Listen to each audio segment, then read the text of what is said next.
Hello and welcome to another episode of Virtual Legality. I'm your host, Richard Hoeg, managing member of the Hoeg Law Business Law Firm of Northville, Michigan. And wow, do we have some stuff to talk about.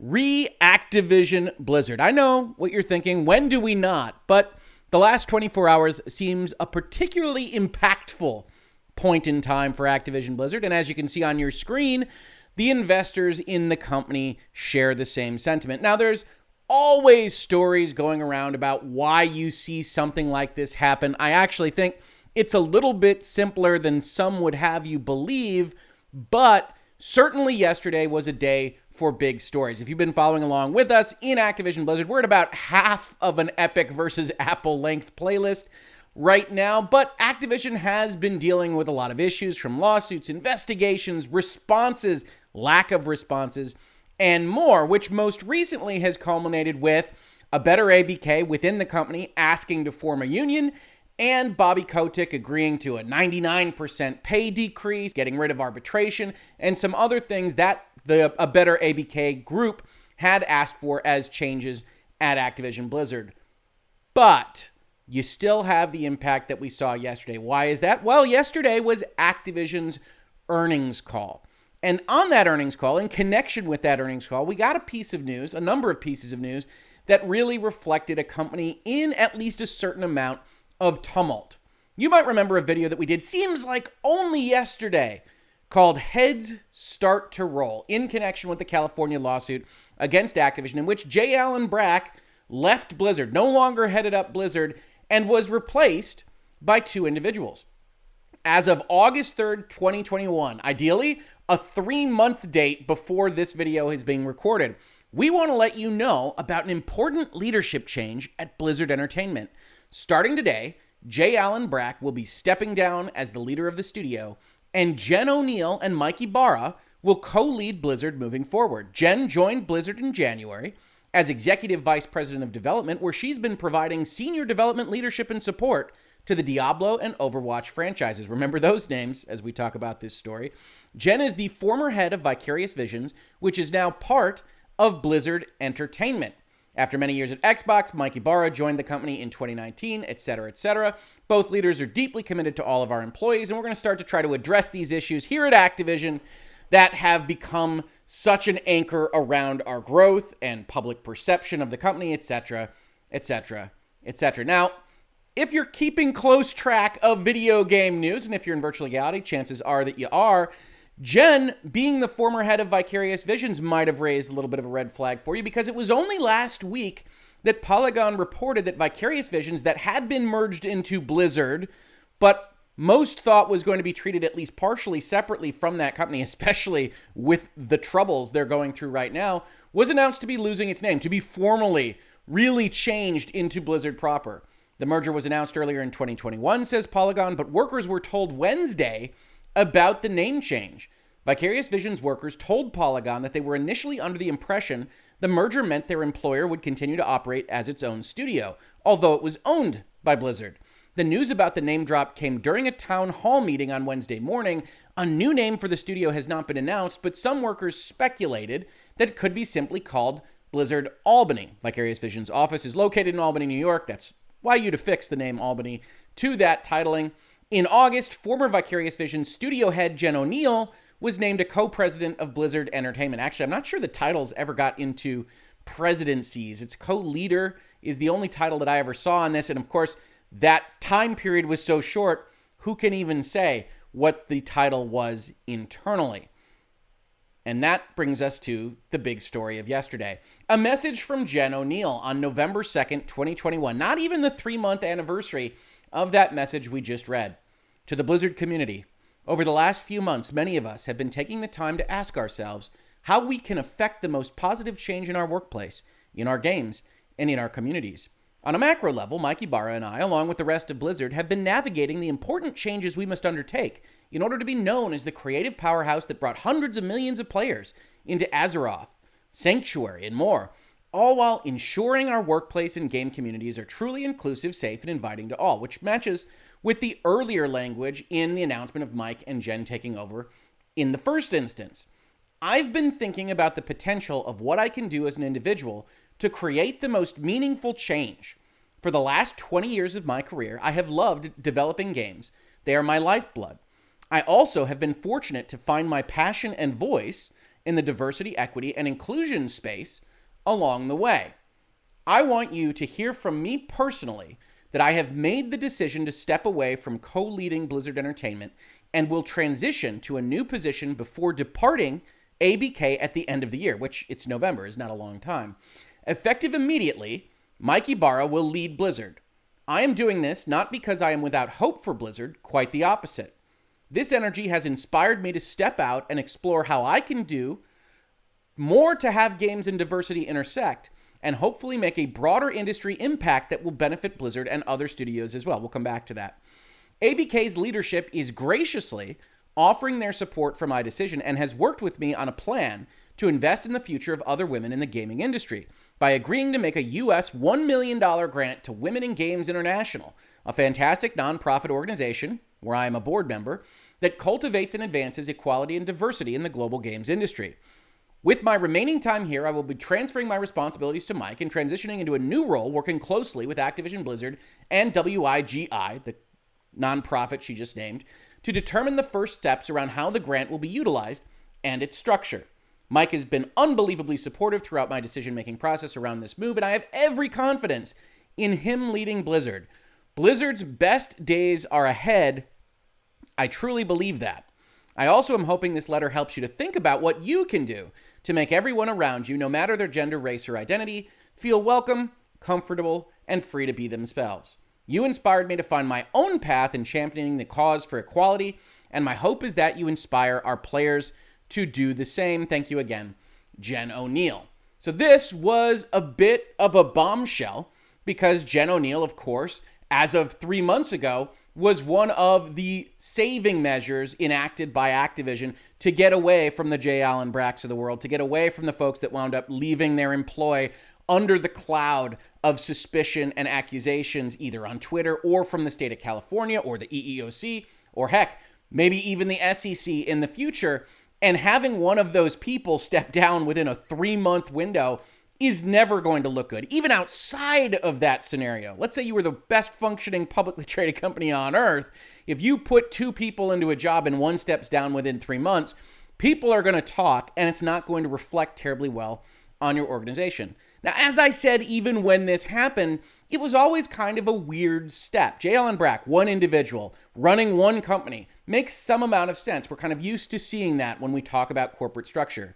2 people without real titles going forward, without a delineation of purpose established by Activision or Blizzard in these notes, always raise the question of what does that look like on the ground?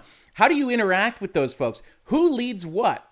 And I think you can assume that Jen, who was in charge of Diablo and Overwatch before she became co-head, probably remained in charge of those things after she became co-head with Mike Ibarra, is going to be evaluating those franchises during this period of time at the same time that Activision Blizzard is apparently getting rid of the company that she helped run for a huge portion of her career. So I don't think you separate these stories.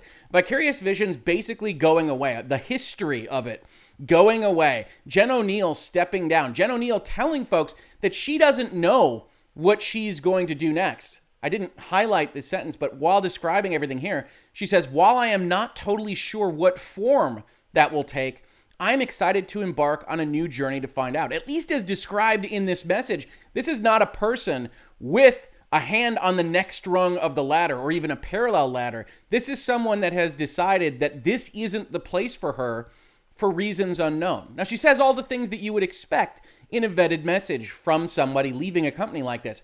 I believe our best days are ahead. I don't know how anybody could really think that given how glorious Blizzard's days were in the past, but it's always good to hear that you think the best days are ahead. Certainly a good message to deliver to the people that are working there right now. But you also see a kind of undercurrent here, right?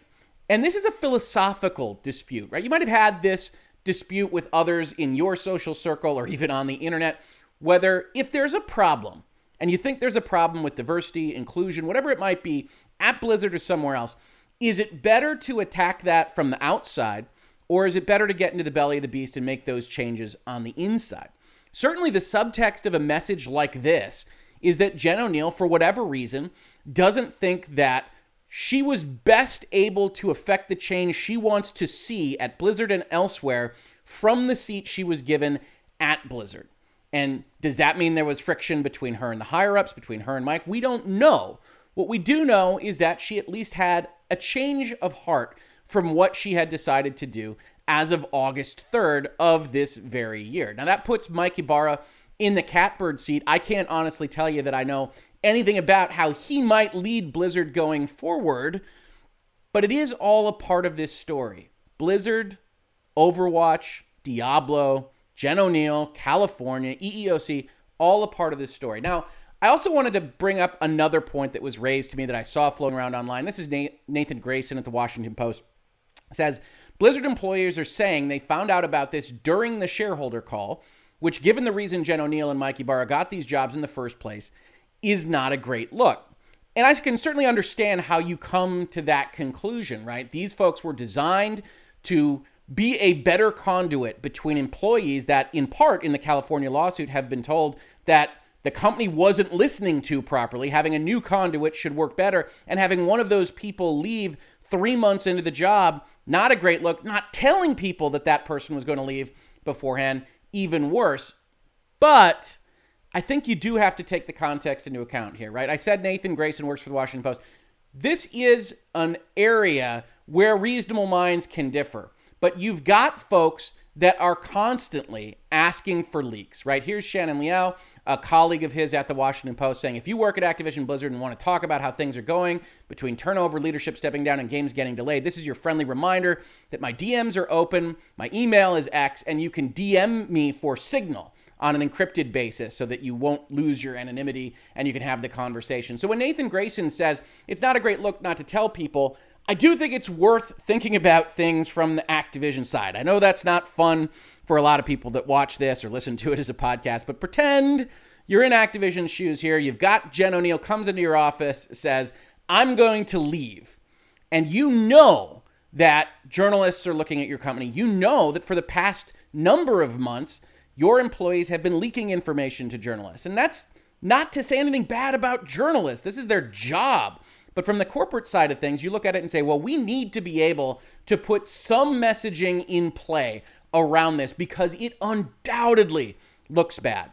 And that's not great for the employees, but you have to make your choices at a corporate level. And what I would guess is they were putting together this $1 million grant concept to try to cushion the blow of Jen ONeal leaving in such a short period of time. And I don't know what those negotiations or talks look like. Certainly, getting $1 million from your prior employer to fund the nonprofit where you're a board member, pretty good play by Jen. I have to say that she got that money into that particular nonprofit organization, but I don't know what those conversations looked like. What I do know is that you're going to want to be able to say that you're putting this $1 million grant in. You're going to want to be able to have a message from Jen ONeal directly ready to go to talk to your employees in the manner that this message does before it gets leaked to the Polygons and Kotakus and Washington Posts of the world. So while I understand what Nathan Grayson is saying here, and I don't think he's wrong necessarily, I do think there's another side of the coin here where if you look at things from the other perspective,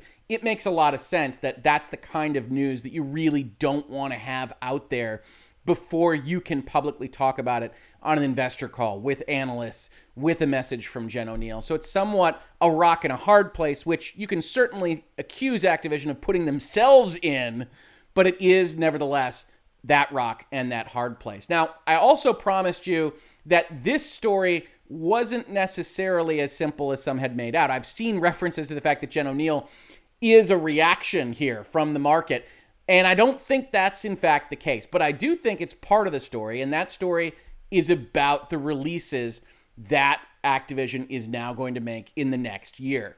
As part of this investor call, they did an update on their pipeline.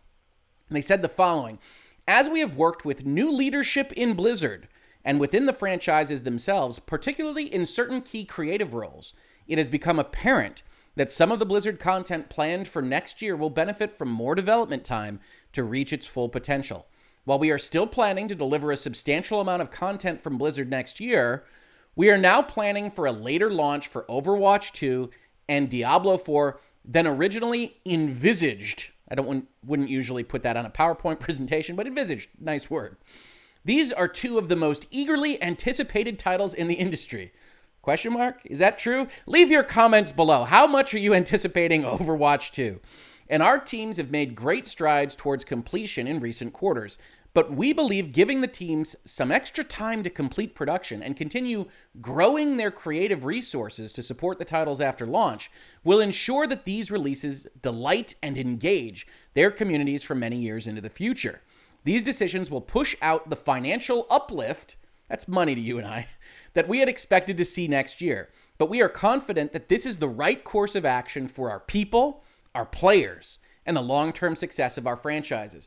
So, looking at that image at the bottom of this, you see Activision has really taken all of its eggs and put them into a very small basket. They've got Call of Duty, the #1 game in the world. They've got Diablo occasionally, once a decade, maybe a little bit more often if they continue to release remasters like they did with Diablo 2. They've got Overwatch, which I think we could have a great debate on whether or not they have completely squandered what Overwatch was, which could have been a live services game of the Fortnite type variety that continued to get skins, continued to get players, continued to bring people in, and instead they cut off that support in favor of an Overwatch 2 that has been delayed and delayed and delayed and delayed some more, putting into question their league, the popularity of their franchise on the whole. I think if they could go back to the start of all this, they would never do what they have done here. But now they're so far into it, they have to proceed with what they have been doing. Diablo 4 is no different. We're looking at a decade plus between Diablo entries and World of Warcraft facing its own difficulties. So you've got Call of Duty holding up the wall here. You've got Candy Crush holding up the wall here. And then you've got Blizzard doing who knows what. Activision, Blizzard, King, ABK, but the A and the K are doing the work, and Blizzard continues to be a drag on this particular company. And in all honesty, I've seen this in the comments, I'm not so sure that Blizzard's reorganization stops with Vicarious Visions changing its name. It might become an issue long-term for Activision Blizzard as a publicly traded company to be associated with Blizzard in the long term. Pay attention to that. I'm a big fan of Blizzard's history. I loved StarCraft. I loved Warcraft. I loved the original set of Diablo games. I'm not as big a fan of Diablo 3. But Blizzard of old is not Blizzard of now, and Activision is really going to have to assess whether this is all working out in the way that they wanted. On that note, I think Jason Schreier at Bloomberg did a good job kind of summarizing the issues here. I'm using the Yahoo Finance version of it, as it's not paywalled, but I'll link it in the description of this video. Activision plunges most since 2008 on game delays and soft forecast. That, to me, is the right headline, although I don't know that the forecast is quite as soft as he suggests. It says Activision Blizzard Inc., the video game publisher facing lawsuits for sexual discrimination and harassment, just a heck of a slug line, delayed two of its most anticipated games and gave a fourth quarter forecast that fell short of expectations, and the shares plunged. Diablo 4 and Overwatch 2 will take longer than anticipated to finish, Activision said in a statement on Tuesday. Activision also said Jen ONeal will step down as co-head of Blizzard, and Santa Monica, California-based Activision is in the midst of a cultural reckoning after the California Department of Fair Employment and Housing sued the company in July for sexual discrimination and unlawful pay practices. The Securities and Exchange Commission is investigating the company over how it handled the allegation, and it has subpoenaed several senior executives, including Chief Executive Officer Bobby Kotick. Now, I call it to attention this paragraph, not because it's wrong. Obviously, we've talked about it at length in this space, but to note that when you're looking at something like this, it's probably not super useful to analyze the stuff that has come before, right? The market has already incorporated the concepts at issue in the EEOC case, the SEC investigation, the DFEH lawsuit. By the time you get to this big drop-off, the question is always, what's new? What made investors skittish as of yesterday? And the answer to that is Blizzard's not going to be contributing jack next year. There's no financial uplift from the middle letter of your three-letter company, and that causes investors to get skittish. Now, it's also worth noting, Activision's still doing better even after that drop than it was here in the basin of 2019. And A lot of these companies, Take-Two Interactive, Electronic Arts, Nintendo, whomever, are dealing with investors trying to grapple with the fact that 2020 was so huge for video games. What is the proper valuation of a gaming company when the pandemic is going to end at some point? That video games aren't going to be necessarily as popular as they were during this entire raising period. And so Activision is not alone here. Past 5 years, they're up 58%. But in the last year, they're down 14% primarily because of this drop. And you get this question of what is Activision's problem versus what is the gaming industry's problem as realized upon publicly traded companies. So you want to take everything in context. We're going to know more about Electronic Arts and Take-Two this week, I think maybe even today. So keep your eyes attuned to that. But it certainly seems to be the case that that drop-off is related to Blizzard moving back a year, at least, and not related to the things that should have already been incorporated because investors knew about them. Last week, Kotick said he would take a 99.9% pay cut and outlined several measures that the company hoped would mollify angry employees. And I don't mean to pick on Jason here, right? I really do think this is a pretty good article. I think it summarizes things well. But this is the kind of editorializing that I hate when we're talking especially about quantifiable metrics like financial reporting and things. We talked about this letter where Bobby Kotick did this. He added a lack of arbitration for discrimination and harassment lawsuits. He made other changes. And I said, well, this is designed to help answer what a better ABK asked for. And this is framed as, Jason, as several measures the company hoped would mollify angry employees. Now, there is definitely nothing in the public record about a company evinced hope about mollification of angry employees. I think the other side of describing what happened here would be that Activision attempted to answer the correct concerns and requests from the employees that were otherwise upset about these various things, but you could call it mollification if you're so inclined. It's certainly the kind of language that I see a lot from Jason, and I really do wish it was presented in a little bit more neutral fashion. But here comes the good analysis. In the third quarter, adjusted revenue rose to $1.88 billion, matching analysts' projections. Earnings were 72 cents a share, slightly beating analyst estimates of 70 cents. So that's obviously $1.88 billion and not $1.88 billion. But this is the important stuff, right? The market is constantly evaluating the information that it is given. And to be honest, Activision had a pretty bang-on third quarter, especially coming off of growth that they realized in 2020. They did better in the third quarter of 2021 than they did in 2020. That's a big deal. But investors are always looking for the next big thing, and they weren't able to get that from the Blizzard announcement of not having a Diablo 4 and not having an Overwatch 2. Activision tried to assuage these fears a little bit, said first week sales for the recent Diablo 2 Resurrected game were the highest recorded for a remaster from the company, Activision said, which is a big deal. And I really like Diablo 2 Resurrected. Pour one out for Spyro and Crash, which I also really liked as remasters, but it's good to see Diablo 2 getting a little bit of attention. It says Diablo Immortal is scheduled for next year. That's the mobile game. Don't you all have phones? You might remember. But Jason brings up a great point, which is that Diablo Immortal might not be the big seller that Activision has been banking on if China continues to be aggressive about their gaming bans and controlling hours played and access, especially for kids, of those kinds of games. So Activision has to be watching that very carefully, investors watching it as well. Activision shares are down 16% this year, more than its two other main publicly listed rivals, Take-Two Interactive and Electronic Arts. Collectively, gaming stocks have suffered in the market from a perception that interest would slow as the COVID-19 pandemic eased and people returned to other activities. And that's an accurate description of things. I'm not sure it's as much a perception as a reality. 2020 was such a huge year for gaming, going way above what our typical growth patterns for the industry, that I think a reasonable person looks at that and says, well, that's going to come back down to sea level at some point. But other folks could say that it was the start of some big change because the pandemic changed the world and video games were just there to realize the opportunity. You also got a few comments from Jason here about the new Call of Duty Vanguard, where he says the Call of Duty series is expected to have a down year, said Matthew Canterman, an analyst at Bloomberg Intelligence. The upcoming Call of Duty Vanguard is set during World War II, which is not proven to be as popular as the Modern Warfare or Black Ops titles, Canterman said. Of course, with the context that Call of Duty still, regardless, almost always has one of the top-selling games in video gaming. The delays to Diablo 4 and Overwatch 2 were due to a change in leadership, said Ibarra, now the sole leader of Blizzard. Diablo 4's director left in the wake of the misconduct lawsuit in August, while Overwatch 2's executive producer resigned by choice in September, Bloomberg reported at the time. Obviously, if you're looking at two creative leads for these two big games for your company, leaving at roughly the same time, that's often going to set you back.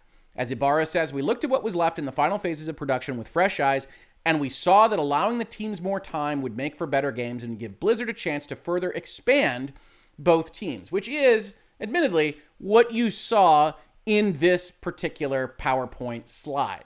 But, end of the day, we like to give big updates here in Virtual Legality. This was a big day for Activision Blizzard. Nobody could have expected that Jen ONeal would up and leave within 3 months of putting her in that position. Generally speaking, if you're Activision, if you're Bobby Kotick or some other C-level executive at the company, you're trying to make sure that this kind of thing doesn't happen when you put those two people in that particular position. It speaks to the level of fractiousness and chickens with their head cut off that was happening in the fall at Activision Blizzard as they tried to respond to the California lawsuit, and people were leaving and being fired and resigning and all sorts of things. They needed to try to shore up what was happening at the company, and obviously this particular move didn't ultimately work out for them, but it isn't really the whole story in my eye. Overwatch, Diablo, not releasing in 2022, not releasing until at best 2023, with a Call of Duty that nobody quite knows how it will do.